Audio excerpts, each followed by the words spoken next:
안녕하세요. 여행한자리의 상관팔사 여행작가 문상건입니다. 오늘은 얼마 전에 다녀온 삼천포 맛집을 소개할 건데요. 저는 이제부터 삼천포를 소화제와 숙취 해소제가 필요한 도시라고 별명을 지었습니다. 먹을 게 많아도 너무 많습니다. 회를 비롯한 해산물만 3번 먹었는데 전부 푸짐하고 저렴했습니다. 식당마다 분위기가 색달라서 엄청나게 재미있기도 했고요. 이날 먹은 해산물만 무려 10가지가 넘습니다. 전부 삼천포항에서 걸어갈 수 있는 거리라서 차 두고 다니기가 좋아서 실컷 취해도 문제가 없습니다. 사실 술보다는 삼천포에 흠뻑 취한 삼천포 해산물 탐방기를 시작합니다.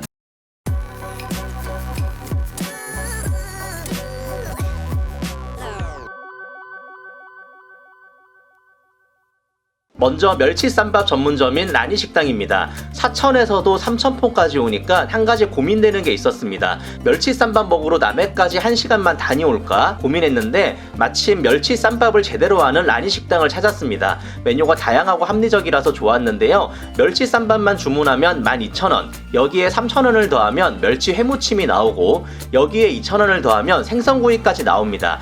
삼천포 수산시장에서 경매로 구입한 싱싱한 생선을 놓칠 수 없어서 17,000원짜리 메뉴를 주문했습니다. 반찬이 정갈하게 나오고 이어서 멸치 해무침이 나왔는데 이게 3,000원 추가하고 받는 멸치 해무침이 맞나요? 양이 많아서 놀랬고 맛은 새콤달콤하면서도 멸치의 식감과 감칠맛이 그대로 살아있었습니다. 아니 그런데 2,000원 추가한 생선구이는 더 놀랍습니다. 돌뱅어와 삼치를 비롯한 푸짐한 생선구이가 깔끔하게 구워져서 나왔습니다. 이건 무조건 추가해서 시켜야겠죠?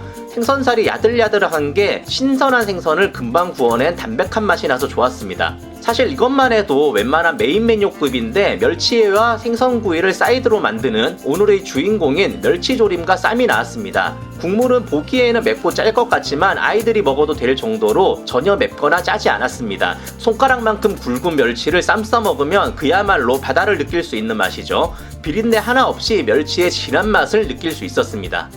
다음은 삼천포가 자랑하는 용궁수산시장입니다. 저도 부산에서 태어나서 여행작가로 활동하며 국내 여행을 많이 다녔는데요. 삼천포 용궁수산시장은 아마 우리나라 수산시장 중 가장 살거리 볼거리가 많은 곳일 겁니다. 그리고 무엇보다 좋은 건 이곳에서 장보기가 굉장히 편하고 안심할 수 있다는 건데요. 호객행위는 과하지 않고 적당해서 오히려 넉넉한 인심을 느낄 수 있었고요.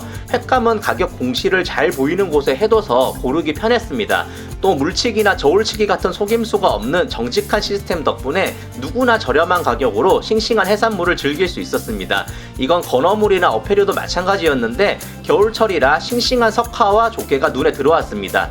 아무리 봐도 너무 저렴한 가격이라서 한 상 가득 차리고 싶은 욕구가 들었는데요. 이럴 때는 같이 먹을 사람이 적은 게 아쉬울 뿐입니다. 이번에는 회만 먹기로 하고 감성동과 광어를 섞어서 1kg 주문했는데요. 멍게를 3마리씩이나 서비스로 받을 수 있었습니다. 이렇게 뜬 회는 근처 식당에서 초장값 5,000원을 내고 먹는데요. 저는 나폴리 식당이라는 곳에 갔습니다. 5,000원 상차림치고는 굉장히 만족했고요. 자연스럽게 소주가 술술 넘어갔습니다. 방금 뜬 화로회는 아주 쫄깃해서 역시 믿고 먹는 삼천포 용궁수산시장이었습니다. 삼천포에 가신다면 꼭 가봐야 할 곳 1순위로 추천합니다. 마지막은 용궁 포차존입니다. 이곳은 이 시대에 얼마 남지 않은 진정한 포차거리입니다. 해산물 천국인 삼천포에서 맛집 탐방과 술을 마시다 보면 금방 흘러가는 시간이 야속한데요. 용궁 포차존은 정해진 영업시간은 없지만 삼천포에서 새벽까지 해산물과 술을 먹을 수 있는 희망이 있는 곳입니다. 제가 갔을 때는 자정이 가까운 늦은 시간이었지만 단골을 배웅하는 덕담 소리가 골목길을 따뜻하게 채우고 있었습니다.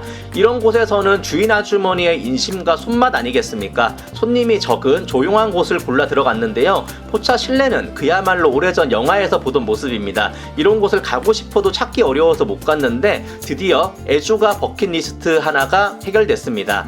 포차에는 싱싱한 해산물 재료가 준비되어 있었고 이 중에서 뭘 고를까 한참 고민했는데요. 자연산 병어랑 호래기, 굴을 섞어서 3만원씩 부탁드렸더니 잘 차려주셨습니다. 자연산 병어에는 전어처럼 장가시가 적당히 있어서 식감이 좋았고 경상도식 쌈장에 찍어 먹으니 해맛이 달았습니다. 호래기와 굴도 사이드 메뉴 역할을 톡톡히 해냈습니다. 올해 가장 추운 날이었는데 삼천포의 겨울, 깊어가는 밤을 감상하며 난로에 의지해 한 잔씩 마시기 시작했습니다. 안주가 모자랄 것 같아 생선구이를 조금만 달라고 다시 부탁드렸고요. 역시 가격에 맞춰서 갈치구이를 주시기로 했습니다. 정해진 메뉴도 가격도 없으니 오히려 먼저 흥정할 수 있는 것도 포차의 매력이죠. 금세 갈치구이 내토막이 나왔는데 살이 부드럽고 달더라고요.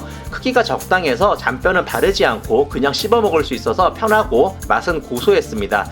야심한 밤에 삼천포에서 술 한잔이 더 생각난다면 포차의 낭만을 꼭 실현해보세요. 여기까지 삼천포에서 회를 제대로 즐기는 방법을 소개했고요. 삼천포는 정말 전국 어디에도 없는 삼천포만의 그윽하고 소박한 정서와 넉넉한 임신과 푸짐한 밥상이 있는 곳입니다. 구독과 좋아요 부탁드리고요. 여러분도 삼천포에서 저처럼 술이 아니라 삼천포에 취해보시길 바라겠습니다.